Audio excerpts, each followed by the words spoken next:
Next আমরা যে কনসেপ্টটা শিখবো সেটা হচ্ছে উইন্ডোজে লিঙ্ক ফাইল। লিনাক্সের ক্ষেত্রে আমরা লিঙ্কড ফাইল দেখেছিলাম, উইন্ডোজের ক্ষেত্রেও সেমভাবে আমরা লিঙ্কড ফাইল ক্রিয়েট করতে পারি। এখানে লিঙ্ক ফাইল বলতে কি, একটা ফাইল আমি ক্রিয়েট করব, সেটা আরেকটা ফাইলকে লিঙ্ক করবে, মানে এই ফাইলের মাধ্যমে ওই ফাইলটাকে অ্যাক্সেস করা যায়, কাইন্ড অফ শর্টকাট। ওকে, তো Windows support soft link and hard link. তো উইন্ডোজে দুই ধরনের লিঙ্ক আছে, একটা হচ্ছে সফট লিঙ্ক আর একটা hard link. It's also similar to Linux. আচ্ছা, এ সফট লিঙ্ক সেটা হচ্ছে একটা symbolic link, works like a shortcut, মানে এটা জাস্ট একটা শর্টকাট।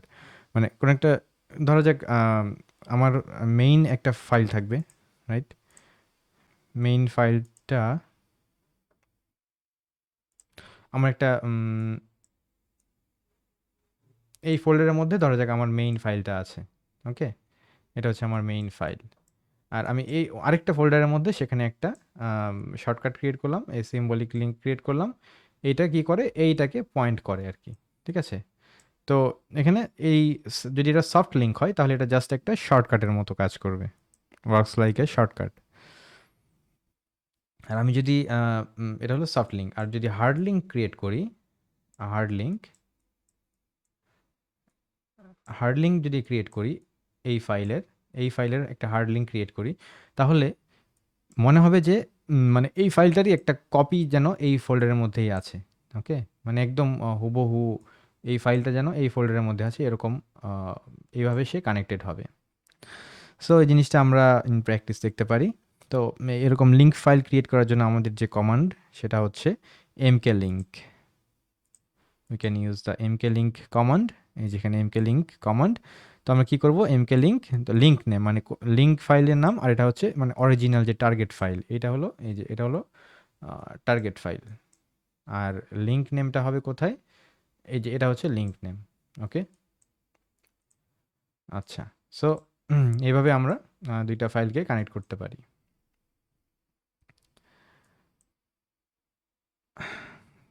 তো আমরা একটা ফাইল ওপেন করে সেইটার একটা লিঙ্ক ফাইল ক্রিয়েট করি, লেটস ডু ইট। তো ডেস্কটপ ফোল্ডার আছে, এইখানে আমাদের তো টেস্ট3 নামে একটা ফাইল আছেই। তো আমরা যদি এই টেস্টি ফাইলের সাথে একটা লিঙ্কড ফাইল ক্রিয়েট করি, ধরা যাক এমকে লিঙ্ক, আমার টার্গেট যে লিঙ্ক ফাইল সেটার নাম দিব যদি আমি দিই link. Okay, link link file, and আমার কোন কার সাথে লিঙ্ক করব, টেস্ট3 এর সাথে, তাহলে টেস্ট3 এর নাম এখানে দিব। ওকে, you do not have sufficient privilege to perform this operation. তো এই ধরনের অপারেশন করতে গেলে আমার অ্যাডমিনিস্ট্রেটিভ অ্যাক্সেস লাগবে বা অ্যাডমিনিস্ট্রেটর হিসেবে রান করতে হবে। তো এই জন্য কি করতে হবে, আমাকে এই কমান্ড প্রম্পটটাকে রান অ্যাজ অ্যাডমিনিস্ট্রেটর করতে হবে। ইয়েস, এখন আমি কিন্তু এটা অ্যাডমিনিস্ট্রেটর হিসেবে রান করতেছি। ওকে, এই যে আগেরটা কি ছিল, নর্মাল কমান্ড প্রম্পট, বাট এখন আমি অ্যাডমিনিস্ট্রেটর কমান্ড প্রম্পটে আছি। অ্যান্ড অ্যাডমিনিস্ট্রেটর কমান্ড প্রম্পটের ডিফল্ট ফোল্ডার কোনটা, উইন্ডোজ/system32, আর এখানে ইউজারের যে ফোল্ডার ছিল হোম ফোল্ডার সেটা। ওকে, তো আমরা অ্যাডমিনিস্ট্রেটর প্রম্পটের ভিতরে আসি। আচ্ছা, এখান থেকে আমরা চাচ্ছি যে এই ফোল্ডারের মধ্যে চলে আসবো। তো এই ফোল্ডারের লোকেশনটা কি, আমরা তো এইখানে আসি, বাট আমার এই ফোল্ডারের লোকেশন হচ্ছে সি ইউজার্স দেন রিড ইউজারের ফোল্ডার, এটা রিড ইউজারের ডেস্কটপ ফোল্ডার, বাট এখানে তো আমি আছি সি উইন্ডোজ/system32। তাহলে আমাকে পেছনে যেতে হবে, যেন আমি কী করবো, সিডি ডট ডট, আর এখানে কি ফরওয়ার্ড স্ল্যাশ না ব্যাকস্ল্যাশ, দেন ডট ডট আবার ব্যাকস্ল্যাশ। তাহলে আমি কোথায় আসলাম, এখন সিতে আসলাম, এরপরে কই যাব, ইউজার্স, এই যে অটো কমপ্লিট হচ্ছে। ওকে, আবার ব্যাকস্ল্যাশ দিব, দেন রিড।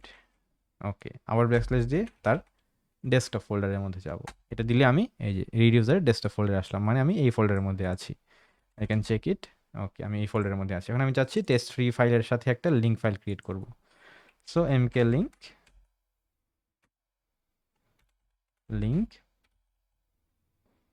test3.txt। আচ্ছা, লিঙ্ক ফাইল নামে একটা ফাইল ক্রিয়েট করি। ওকে, এখানে একটা লিঙ্ক ফাইল ক্রিয়েট হবে। So after I run this command, okay, symbolic link created for link file, এই যে লিঙ্ক ফাইল নামে একটা ফাইল ক্রিয়েট হয়েছে। আমরা যদি এখানে খেয়াল করি, এই যে এই সিম্বলটা বোঝাচ্ছে কি এটা একটা লিঙ্ক ফাইল, অ্যান্ড এই যে এখানে টাইপ বোঝাচ্ছে কি টাইপটা হচ্ছে এটা একটা সিম লিঙ্ক। ওকে, এই যে আমরা মাইক্রোসফট এজের কিন্তু এটা একটা কি, এটাও একটা লিঙ্ক ফাইল, রাইট? এটাকে ক্লিক করলে অটোমেটিক্যালি মাইক্রোসফট এজ ওপেন হয়ে যায়। বাট এটা এই ফাইলটা কি এজের সফটওয়্যার না, এজের সফটওয়্যারের সাথে এটা কানেক্টেড হয়ে আছে অ্যাকচুয়ালি। অ্যান্ড এটার অরিজিনাল লোকেশন কোথায়, এই যে এইখানে। ওকে, সো এইটার লিঙ্ক ফাইল হচ্ছে এইটা, shortcut file, not linked file, shortcut file. তো এখন আমরা যদি এখানে dir কমান্ড ইউজ করি, দেন আমরা এখানে দেখতে পাবো যে এই যে লিঙ্ক ফাইল নামে একটা ফাইল আছে, এই ফাইলটা কি সিম লিঙ্ক ফাইল, অ্যান্ড এই ফাইলটা কার সাথে কানেক্টেড, test3.txt এর সাথে কানেক্টেড। অ্যান্ড আমরা যদি যেহেতু এখানে কিছু বলি না, এটা নর্মালি একটা সফট লিঙ্ক হিসেবে কাজ করতেছে। অ্যান্ড আমি যদি test3.txt ফাইলটা ডিলিট করে দিই, sorry let's do it, control Z দিয়ে টেস্ট্রিটা ফিরে নিয়ে আসলাম, ঠিক আছে? ডিলিট করবো না, আগে আমি একটু দেখি যে লিঙ্ক ফাইল থেকে আমি যদি টাইপ করি কি আসে। টাইপ সরি লিঙ্ক ফাইল, দেন আমাকে সে টেস্ট্রি এর মধ্যে যা কন্টেন্ট আছে সেটাই সে আমাকে এখানে দেখাচ্ছে, রাইট? তো এই যে লিঙ্ক ফাইলে ক্রিয়েট করলে সে আমাকে টেস্ট্রি ফাইলটা ওপেন করে দিচ্ছে, এই যে টেস্ট্রি ফাইল ওপেন করেছে। এখন আমি যদি টেস্ট্রি ফাইলটাকে ডিলিট করে দিই, এখন আমি যদি লিঙ্ক ফাইল ওপেন করতে চাই, ইট ডাজ নট ওয়ার্ক। এখানে যদি আমি টাইপ লিঙ্ক ফাইল করি, can not find the file specified. আমরা যখন dir করি, আমি দেখছি লিঙ্ক ফাইলটা test3.txt এর সাথে কানেক্টেড, বাট test3.txt এখানে নাই। So this is the concept of soft link. এখন আমরা হার্ড লিঙ্ক নিয়ে একটু কাজ করব।